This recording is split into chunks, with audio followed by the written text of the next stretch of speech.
Ishte një barazim Shkodër dhe natyrshëm që shumë i mërzitur. Jo, normal i mërzitur. Duhet fitoshim neshën, po atë me raste si mas 1-0, si të me shku 2-0, si edhe mas 1-1 që disa raste. Duhet jena ma të shetë, duhet jena ma kavaljera për raportet, sepse njëherë që kanë kundërshtari në por, gjurë njëherë, shënë në ngol, pa qka se rreziku në fundin e neshës me shumë forca, por ishim nervoz, do ishim ta fitonim neshën e pa tjetër, edhe kur nervozohesh, mandej nuk e i qartë edhe në veprime edhe në dalje, kështu që por është stresi i pikëve, stresi i periudhë që po kalojmë dhe normalisht duhet ta zgjidhim me qetësi. Profesor, çfarë po ndodh me skuadrën? Nuk është vllaznia e javëve të para, vllaznia e fillimit, vllaznia që shfaqet shumë grinj, shumë dëshirë. Fush, çfarë nuk shkon me skuadrën? Ka faktor të jashtëm që ndikojnë te skuadra? Jo, s'ka faktor të jashtëm fare, faktor të jashtëm, vetëm faktori i jashtëm është që lojtarët që ju i shihnin në fushën e lojës sot, pothuajse janë 6, janë as me gjysmë stërvitjet, pa marrin veti nga java një javë, janë rreth një muaj hynë del stërvitje, s'kanë gjendjen fizike ashtu siç duhet, kështu që kjo është arsyeja.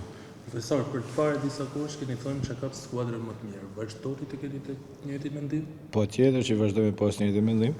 Është çështje kohe që do dalim prapë ata lojna që kena bë, shpresoj që është neshën e ardhshme. Gjithsesi thash tash në këtë moment duhet qetësia, duhet ekuilibër. Duhet që të jemi më të qetë dhe duhet ta kërkojmë më arsyeshëm rezultatin. Në fakt sot patet rikthime lojtarë titullarë të dëmtuar, por mungonte Elmando Gjini.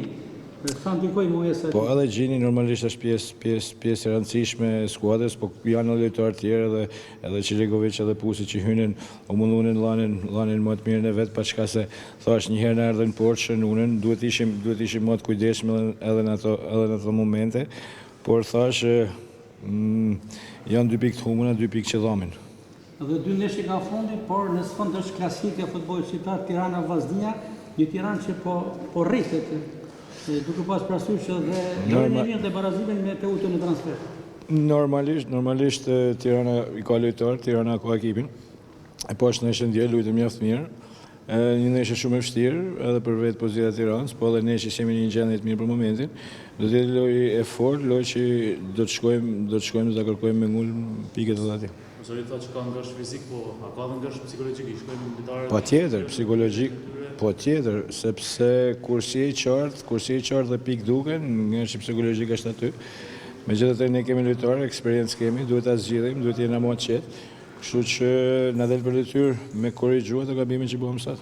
Mas ka një kohë verë situata për pak e disa javë ku ne gjithë bashkë ndoshta e pompuam me presionuar skuadrën më shumë sa duhet dhe tashmoni një ramje një direktor.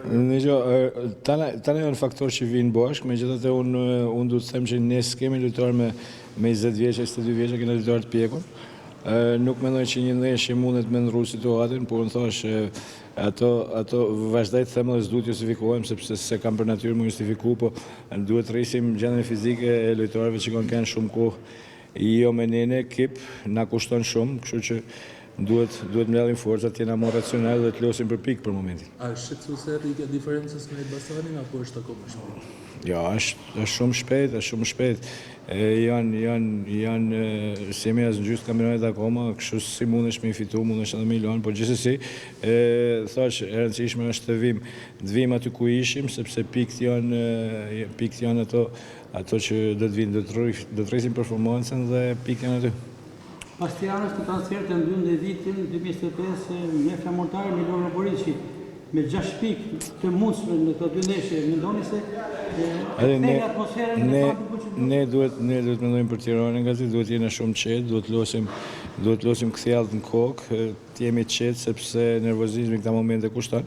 Kështu që të marrojmë Tiranën, të marrim maksimumin e mundshëm, të shkojmë atje, sidomos të jemi më të qetë. Kjo është kryesore. Faleminderit.